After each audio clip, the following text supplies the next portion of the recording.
What is up, my guy? What's up, dude? How you been? I've been hanging in there, a little busy with life, but going through.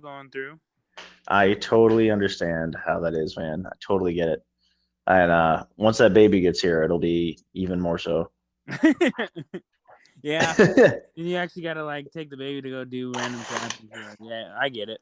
Yeah, when I'm you're sitting excited there, though. I'm like ready for it, dude. when you're sitting there and you're like, why aren't you paying rent yet? Aren't you like old enough to pay this shit? Yeah, I would say your tax return becomes a little bit nicer.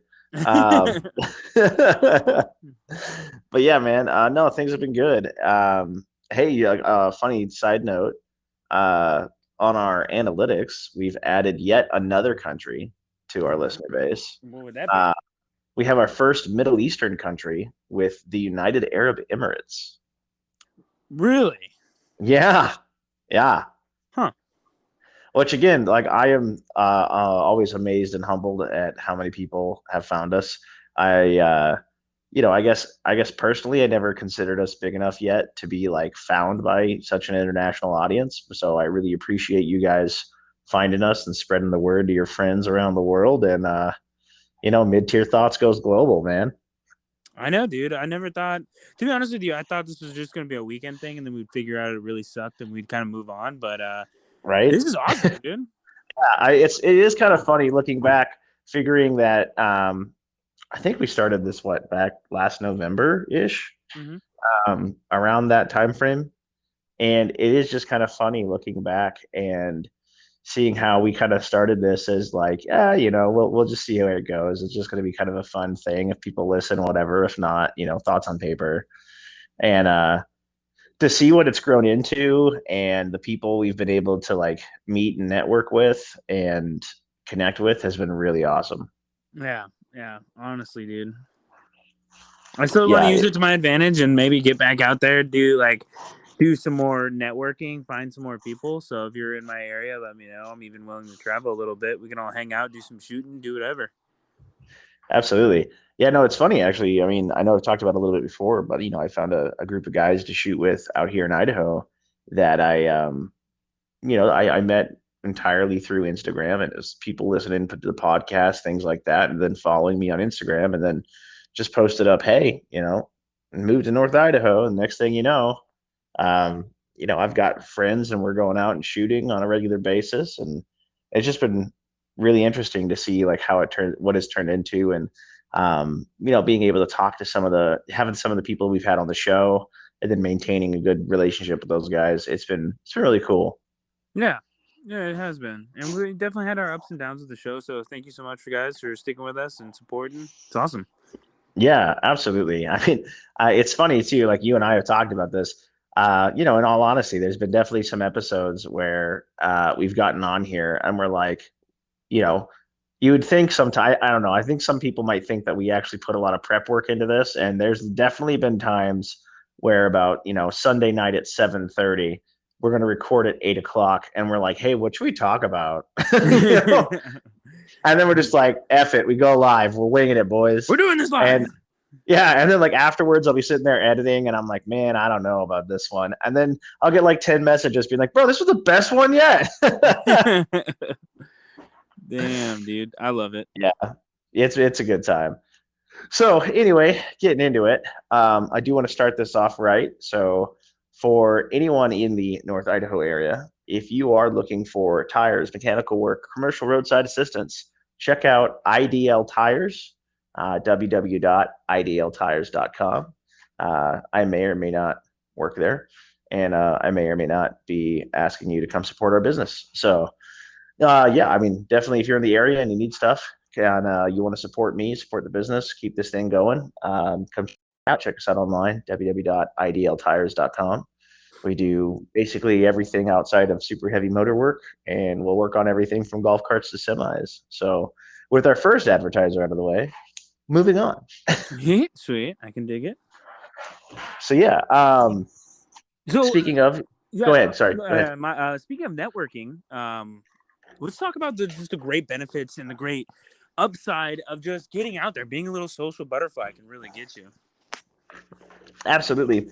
I think that's the biggest thing with a lot of us in this type of community is there's a bunch of different personalities, and some of us, either where, depending on where we're at, we may not have like a ton of people, or that it may not be in a area that is conducive to that by its culture. It can be really hard to reach out and find people that have shared interests, that want to train or want to do whatever it is that are trying to get people to go do. And the hard part about that, is like, how do you approach that scenario? Like, especially if you're like, doing the Minuteman thing. I think that idea has gotten more palatable to more people in the last few years as we've kind of seen the world go crazy. However, I think that there's still a good number of people out there that even if they agree with you, they just don't want to seem like the crazy guy. Mm-hmm. So they don't speak up, and they're not sure, like, how, what to do, which I think that's why like social media is such a great tool for it, because you can kind of be your own personality on there. Yeah. You know what I mean? Like, you don't have to necessarily be you. Um, I'm not saying like don't be authentic, but you can be goofy and say the things and post the memes and do the stuff and that you wouldn't normally do in person, but you feel more comfortable with online, and then be able to meet people there, whether it's find your tribe posts or just messages back and forth between people. I think it is there's a lot of value though to meeting up with like-minded people.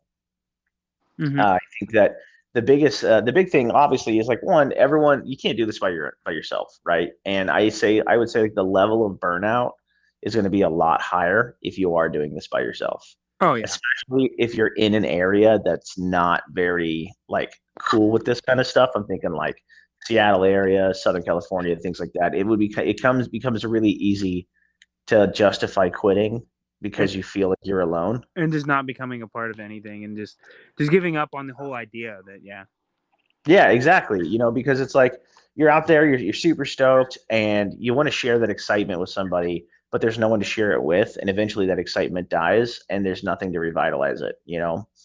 So I would say definitely get out there and do your best to try to find people. Now, as people always ask, like, like, oh, how do we go out and do that, right? And there's always the pat answer of like, oh, the find your tribe posts, blah blah blah, right? But really, the honest thing for me, I think, is just to try to make honest personal connections with people, to where to get people to like you, or to people that you are hanging out with, that care enough about you to try something new, right? And don't necessarily, if you have someone who's like, oh man, I think this would be a really cool person to do this with, like, don't start going off the deep end, right? It'd be like, hey, what are your thoughts about, like, hey, for example, let's say you live in Southern California, and you're like, hey, we get a lot of earthquakes down here. Do you guys ever have anything like prepared for that? Like, it got on to me one day to think like maybe I need to throw a bag together in case I got to ditch the house during fire season, or during an earthquake or something like that, and just kind of get that ball rolling in a way that seems like understandable to the average person. Because I think the other thing with this too is a lot of us assume that, well, I think there's two extremes. We go one of two ways. We either assume that we are the weirdest person in the room and nobody wants to have anything to do with us because of, wanting to be a Minuteman prepper or whatever. Or we assume that everyone is like us, and why would you not be prepared? And you Yeah. can't fathom the idea that other people might not be on the same wavelength as you, Yeah. right? Yeah. And I'm not entirely sure which one is more obnoxious. So I will admit I have definitely been that obnoxious person a lot of times because I do get so passionate about this subject and everything about it, and I am like I distinctly remember one of my family members, my older grandmother, who her husband is very into collecting guns, super into guns and everything like that. So it kind of blew my mind that she was saying this, but she was saying a lot of well, civilians nowadays, we don't need guns, we don't need assault rifles, we don't need this, we don't need that, and the fact that these mass shooters are allowed to do it with full auto guns and this and that and that, and I started really, pardon my French here, really get fucking frustrated with this woman because she has no idea what she's talking about. Like, there's no such thing as full auto, like mass shootings, things like that. Um, and sometimes you really just got to check yourself. You got to realize that in this war, in this battle of like attrition here between me and you and the other person, or you and the world, whatever it may be, there is no winning it. There is no winning them over and trying to explain to them why civilians need APCs, tanks, mortars, full auto machine guns, 240, things like that. Like, there's you explaining to them is just going to make you sound crazy. You know, so there's Right. some people that just never will get it. I totally understand. I had a very similar conversation with a family member of mine, who was like, "Well, I don't understand. Like, why does everyone get all worked up about the AR-15?" I'm like, "Are you talking about the AR-15 like in particular, like just the rifle, Mm-hmm. or like what you would call, like an assault weapon?" And he's like, "Yeah, I don't get it." He's like, he's like, "I'm cool with people having like pistols, but like, why do you need a rifle?" Yeah. And I'm like, well, then why do you need a pistol? Like, what difference does it make? And it's like, it's one of these things where you get into a certain argument and you just realize you start walking around in circles, which, I think is if we kind of tie this back into networking a little bit, I think that it's important, like, to do the networking because it does kind of make you self ground, you're a little bit more grounded Yeah. and have different ways of thinking. One of the things I was just thinking about with this was like, people have the idea of like certain types of like gear or something like this, and oh, I have to have this for that or this for this or blah blah blah or my way is superior. And I think like like the big thing with like night vision, for example, right? Night vision is I'm in no way downplaying the importance of night vision, right? Mm-hmm. However, and I saw this in a Brass Facts video. I'm not sure if you've ever watched him on YouTube, but Brass Facts did a really good video about this, where he talked about like if we're talking about like crap has hit the fan type scenarios, we generally have three different types of enemies we're facing, right? Uh-huh. One is other civilians, the most likely scenario. Two, foreign military with higher assets than we are. Or three, our own military in federal forces, right? Yeah. Both of which, those last two are higher assets than we are, in which case night vision and every advantage you can possibly get, absolutely important. And I'm not saying that those ideas are not going to happen. However, I think a majority of us and the way that we prepare and the way that we are planning for are preparing for more the fellow civilian type of issue. And what he brought up was the fact that it's like, while night vision is important, if you're doing that at the sacrifice of everything else, it does get you into this idea to where like kind of this mind trap where you assume that everybody else must be as prepared or more so than you are because of your level of preparedness, and that's normal for you. When in reality, most people don't even have 3 days worth of food in their house. Yeah. So it's like, instead of sitting here and freaking out and being like, I have to buy nods, I have to buy nods, I have to buy nods, I have to buy nods. Like, I'm not saying don't go buy them, but I'm saying like it's not as big of a disadvantage, I think, as some people would like to make it. Um, and that applies to a lot of aspects of this. And I think part of it is just because we get this idea in our head that like we're like this. We don't understand why other people wouldn't be like this. Why would they, even if they have guns, right? Why would they not have tons of magazines and thousands of rounds of ammo? I mean, when even your average gun owner probably has 500 rounds of ammo. That's probably about it. Yeah. Not A lot even of people, not even 500. exactly. They probably got a couple loaded mags for their pistol, a couple boxes of ammo away for it when they go to the range, and same thing for some of their rifles and shotguns, right? Um, you know, Not a lot of people, I think, statistically speaking, if you were to count all gun owners, are the kind of people that have thousands of rounds of ammunition. And depending on your circle, even having 1,000 rounds might be not a whole lot, depending on who you're hanging out with. But again, going to the vast majority of people, the lowest common denominator, and you and I have both seen this at, working at the range. How many people would come in and be like, they'd have their two defensive mags, one in the gun, and two or three defensive mags, one in the gun, two extra, right? Basically loaded whatever the gun came with, right? Mm-hmm.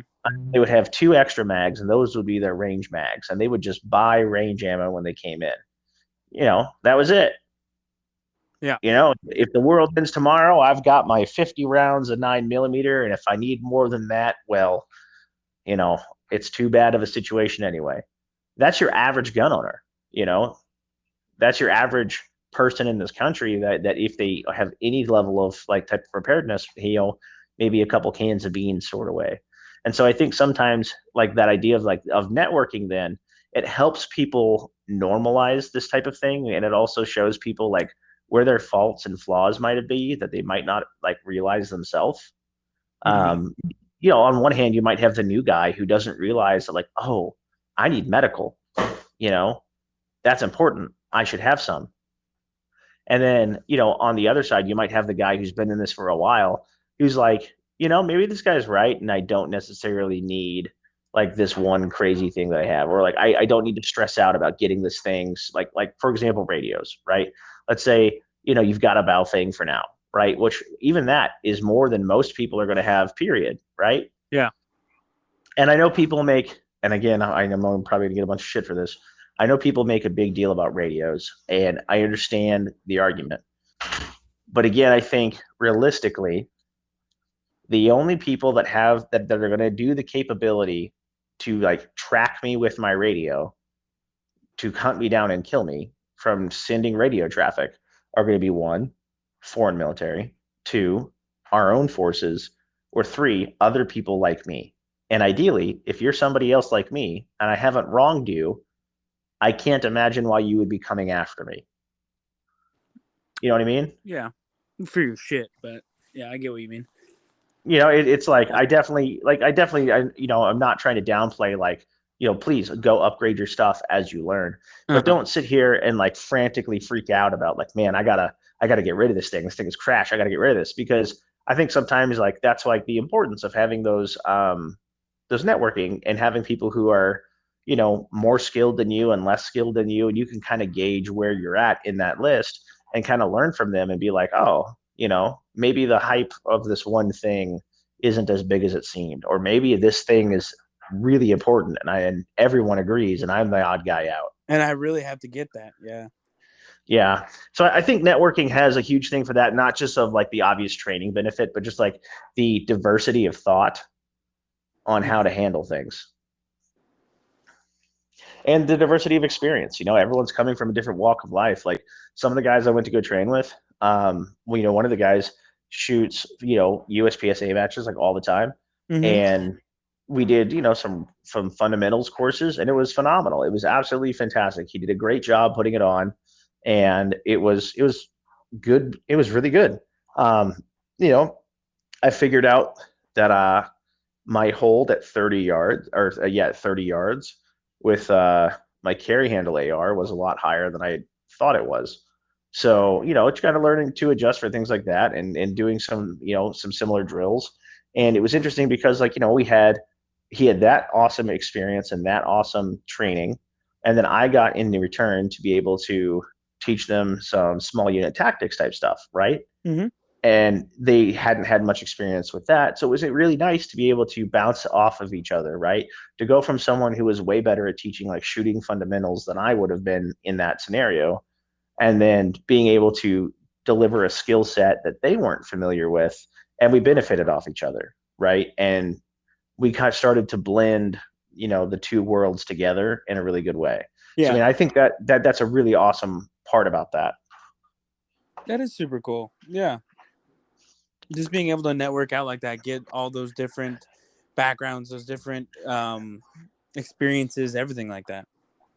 Yeah, and again, the thing is too, and I know we've harped on this before in the past, is like you can't know everything, you know, and so having the more people you can have around you, even if they're not like super sold on the Minuteman thing, maybe you've got a buddy who's just like super big on knowing every edible thing in the forest. He just likes to backpack and do that kind of thing, and he could tell you how many, what kind of twig that is, and if you can eat it, or the berry is going to kill you or not, what kind of mushrooms it is. Fantastic. Doesn't like guns, doesn't want to touch a gun, whatever. But you can learn something from him, right? You can learn something about that. Someone who's maybe into like natural home medicines, things like that. There's so much you can learn that doesn't involve running and gunning with this. That is such a good thing to have as far as networking. Mm-hmm. Um, yeah, absolutely, dude. All key points, all good parts. that should segment this into the next one. Yeah. So speaking of diversity of thought and getting into this, there is a huge diversity of thought in this, and I would say like the big debate here being, I have people in one camp saying you should have a universal setup for your gear, for example, whether it be a chest rig or a plate carrier or a belt kit that is universal, and that you had just have one kit no matter what, and that you just learn to use it and you master it. The other camp being, no, you should have kit that's more mission specific. And I, for example, and maybe instead of having just one type of kit, now you have all three. You have a chest rig, you know, a belt kit, and a plate carrier. And on my end, the argument I usually hear for about this is like, oh, well, I need the chest rig for if I'm doing like recce stuff, or I need the belt kit for added sustainment, and I'll only use that during certain missions, or I need the plate carrier if I ever want to do CQB, which I'm telling you right now, if a civilians have to take up arms like this type of scenario and CQB is involved, if it can at all be avoided, I'm avoiding it. Like I'm just gonna not I'm just gonna not do it. I'll tell you that right now. Um, because that's a quick way to have a bad day. But anyway, um, I kind of wanted to see what where you fall on this. I know where I'm at, and I'll kind of elaborate a little bit. Where do you fall on the whole idea of like um, different types of kit? So I totally understand the concept of having different types of kit, and I understand the pros and cons of each. Like having the chest rigs, you're lighter, you're more able to, you know, do your hikes, do your rucks, do your things like that. But at the same time, I'm going to take after what uh, something I was training with both, and I was realizing that as fast as I could put a chest rig on, as fast as I could do a lot of things, the whole fast response situation of a chest rig is completely made up. It's a huge fallacy. If I can throw a chest rig on to get into a fast paced situation, I can throw armor on. With the other one in mind, when it comes to just like hiking and like actually like rucking far distances and body armor and things, no matter what situation you're put in, it doesn't matter if you're a million miles away or 10,000 miles away or 1 mile away. It's not a bad thing to have body armor, to always be protected in a little bit in the slightest ways. So the way I feel about it is that if you can load it all up into a chest rig, you can load it all up onto a plate carrier. So what's the point of not just wearing the plate carrier? I do think the argument is funny that I'll hear, and like, and I will say, I think like the chest rig definitely has like its benefits for certain things, but I always love the argument when people are like, well, yeah, armor offers you ballistic protection, but I'm going to ditch the armor and just wear a chest rig so that way I don't get shot in the first place because I'll be faster.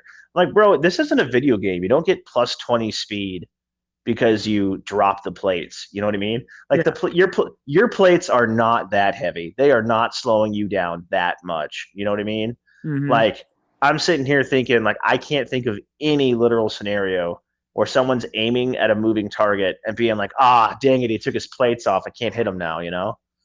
Yeah. Like It's this yeah. the difference now. I'm just sitting here. I want to, I don't know how they do it, but like, grand thumb, if you're listening to this, go science this crap out. All right.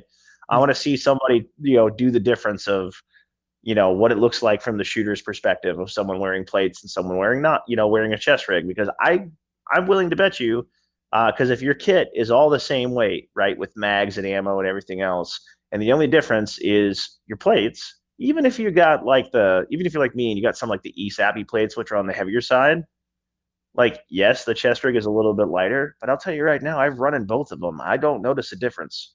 Yeah. And it's just I don't. I people are gonna get really upset with that answer, and they're really gonna hate it. You want to know why? Partially because they spent all the money on chest Yeah, rigs, but secondly is because they just love the idea of it. They see the guy in Vietnam that was only wearing 50 mags on his chest and a couple MREs, and they think that they can match that. With the words of what's his name? The balaclava guy at first. admin results. Adam Results. He said it best. He said the um what are they called? Chest rigs are good for the range because you can carry a lot of mags, you can carry all your stuff, your staplers, shit like that. You don't have to keep on going back and forth getting your stuff. Um, that's pretty much what they're good for. Yeah, now that being said, I've been running a lot of belt kit lately and not wearing my plate carrier, mainly just because I can. Yeah. Just because it's like I'm just gonna leave it off because it's been a bajillion degrees out here and it's heavy. But with that, like that is the thing is I do have my belt kit set up to run my plate carrier underneath because the big thing is again coming back to this. I think like the idea of the ballistic protection is really nice. Like, um, you know, I've even got like an old, it's better than nothing, but I've got like an old PAGST, like the old school, the M81 back when we were doing that, Mm. and I've got one of those helmets, and I was out there running the drills in it the other day, and I was like, if it came down to actually getting shot at, especially because I don't have a multi-billion-dollar military industrial complex behind me with massive medical support, I kind of want as much stuff between me and a bullet as humanly possible. Yeah, no shit. If it really comes down to me having to go shoot stuff, like if it gets to these like doomsday scenarios that we're imagining, um, I don't want to have to go down to Doc Smithy's and have him like heat up a pair of pliers before he pulls a bullet out of me and close it up with an iron like out of a Western movie. I want to be like, oh man, I've got like two broken ribs. Darn. Okay, well, time to move on. Granted, I get I'm underselling that, but you get what I'm saying. Mm-hmm. you know, is it's like to me that seems like the better option there than being like, hey, I've got a hole in my body. Yeah, yeah, no, I totally get it. I understand it, man. I don't think a lot of people will understand us, but it is what it is, and you can take it how it is, man. It's just facts. It's just how it is. Yeah. Be upset. Yeah. And that's the thing is like, look, there's a time and a place for every type of piece of kit. And I'm definitely one of the people that falls a little bit more on the idea of having different kit for different setups for that. However, realistically, part of that too is just also like an internal LARP in my head. Yeah, Uh, because at the same time, it's like all of my kit is set up, whether it be the chest rig, the plate carriers, whatever, to carry very similar things. I like redundancy, so I didn't want to have. I don't like having things to where it's like if I take this off, I no longer have this type of yeah, stuff. yeah, Like the idea of like the placards. I got nothing wrong with placards or like the chest rigs that turn into placards. Like you do you, man. And I even have some myself, but for me, it was kind of like if I'm going to be wearing this, I don't see a scenario in which I'm going to be like, oh no, take my plate carrier off and put just the chest rig on, or oh no, take off all of the stuff loaded on the chest rig and just run slick. I can't imagine a situation where that would need to be on the fly, mm-hmm. so it's like I just have everything set up to be independent. Yeah, That's just me. Like I just any scenario would be like, no, I have to use one, but not the other. Yeah, I don't know. It's a crazy thing out there. People have a lot of different opinions, and it's funny to me too. We're a little bit of a different topic here. How much like the gun community, and specifically like the more you get into prepping and the more you get into Minuteman type stuff, how much we are our own worst enemies, man. oh yeah, oh 100%, dude. The The gun community is the best at the sabotaging itself. Dude, the biggest haters of the gun community and of the Minuteman community is the Minuteman community. Like as much as we all talk about like the anti-gunners and the lefties and things like that, they don't hold a candle to our own people. Where we will see somebody out there running like a Condor chest rig, right? And just dog on them Mm-hmm. for being a poor or whatever, we want to come up with. And it's like, bro, the guy makes like $35,000 a year. He's living in living in an apartment. He's got bills to pay. He can't like he might not have the funds to drop all this money on your $1,500 chest rig setup that you did, man. Like let the guy be, dude. At least he's out there doing something. Yeah, And we act as if like people in black pajamas with SKSs didn't smoke us for 15 years. You're acting like the IRA wasn't just a bunch of Irish dudes half drunk on Guinness with AKs. Bro, for real, like when you see like the dudes out there with AR 180s, like you guess what you don't see? Like any kind of like mag pouches or nothing like that. They just got mags in pockets. You know what I mean? They're just like, well, we will figure it out. Have gun will travel. It just I don't know. It just blows me away where like everyone's like, oh, like, let me back up. The funniest thing for me is when you have a bunch of people who've never been anywhere or done anything to warrant the ability to give this type of advice, telling other people they're a liability because they don't own a certain piece of kit. Mm-hmm. And it's like, dude, what? Like again, going back to the night vision thing, when people are like, "Oh, if you don't have night vision, you're not a war fighter." Blah, blah, blah. Like, bro, Yeah. I'm not trying to fight a war, my guy. I'm trying to like live a little bit longer. Yeah, live in my house, grow some potatoes, and watch my kids grow old. You know what I mean? Like, if it comes to the point where I got to go do some Benjamin Martin shit from The Patriot, we've got a huge problem. You know what I mean? Like Yeah. that's the kind of thing is like everyone imagines this type of like doomsday scenario that they're basically going to go Red Dawn and they're going to go off into the woods and be like Mel Gibson from Benjamin Martin. They're going to be hiding behind trees, shooting redcoats, popping them off left and right. Mm-hmm. And they see that and they see the glamour side of that and they're like, oh, that's basically me, bro. That's So, me. That's me in another life. Yeah. what they don't see and what they don't understand, though, a lot of people, is when you realize that, like, oh, hey, that's right. Benjamin Martin had to move his family 3 different times. They were almost killed 3 different times. He almost lost everything 3 different times. If you're going to go off to go do that, right, you have to understand that, like, if things have gotten that bad, there is a very realistic expectation that you might not have a home to come home to, Mm-hmm. especially depending on who's on the other side of that line that you're fighting. So Yeah. I think it's definitely good to be prepared, and it's definitely good to be prepared for the worst case scenario. I'm not trying to diminish that, but I think sometimes we really have to get realistic and get out of this like I am Rambo. I mean, like I watched John Wick 4 the other night, right? Yeah. Followed it up immediately by Extraction 2 on Netflix. Fantastic movies, right? Uh, Extraction 2 is all right. for me, I liked it. Yeah. Okay. I'm a cheesy action movie guy, right? When I Okay. say Okay. fantastic, it's like at one point the guy picked out Chris Hemsworth gets a 240 and just show like not even his shoulder from the hip takes out 2 helicopters Rambo style. My favorite thing about it is they even went through the trouble to put an ACOG on the 240 just for him to hip fire it. Oh yeah. Yeah. They It was actually did. They actually did really good attachments on Oh in yeah, that movie. like whoever their gun setup guy was actually pretty squared away.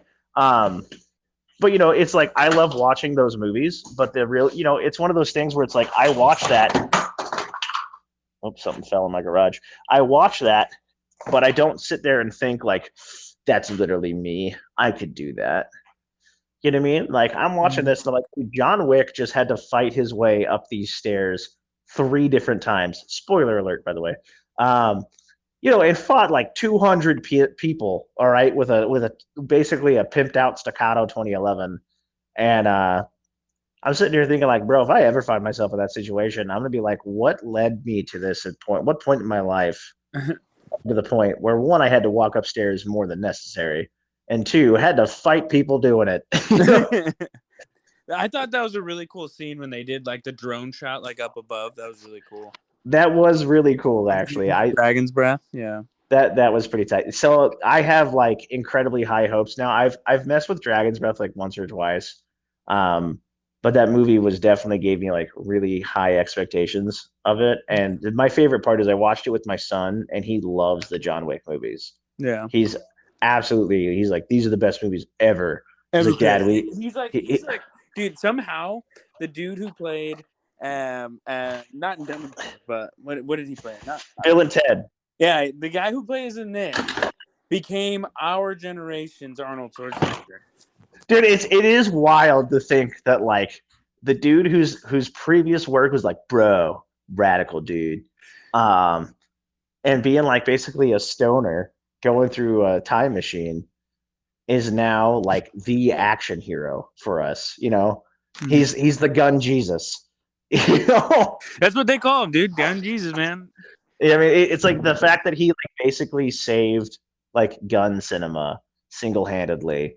You know, Yeah. And I think I I for sure thought he was done after Matrix. Like he's not doing any more crazy action movies after that. that's the other thing I forgot. He was yeah, he was in the Matrix, dude. Imagine that, like the dude Neo, man, the dude from the Matrix, out here being like our hero. Yeah. All right, man. Not to cut you too short, I do have to unwind Nah, from camping and everything like that. I it's all walked a good, little mountain dude. here and here. Totally understand.